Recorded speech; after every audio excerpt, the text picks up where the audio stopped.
Hi everyone. तर आज मी बनवत होते बेसन. तर काही ठिकाणी याला पिठलं पण म्हणतात. तर मी तेच बनवते आज. तर त्यासाठी मी बेसन पीठ घेतलं होतं. बेसन पिठामध्ये पाणी ओतून सगळ्या गुठळ्या काढून घ्यायच्या. त्याच्यानंतर कोथिंबीर आणि हिरवी मिरची कट करून घेतली होती. नंतर कढईमध्ये तेल घ्यायचं. तेलामध्ये जिरे, मोहरी, हिरवी मिरची, कोथिंबीर टाकायची. नंतर हळद टाकायची आणि नंतर आपल्याला ते बेसन पीठ जे मिक्स केलं आहे आपण ते त्याच्यामध्ये ॲड करायचं आणि छान मस्त मिक्स करून घ्यायचं. आणि पाणी अजून लागत असेल तर अजून पाणी थोडंसं टाकायचं. छान कढीसारखं दिसलं पाहिजे, कारण आपण बेसन खूप लिक्विड फॉर्ममध्ये बनवणार आहोत. कारण हे बेसन आपण भातासोबत पण खाऊ शकतो, खूप छान लागतं.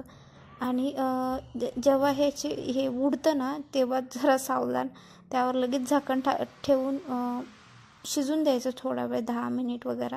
मग आपलं बेसन रेडी आहे. कसं वाटलं मला नक्की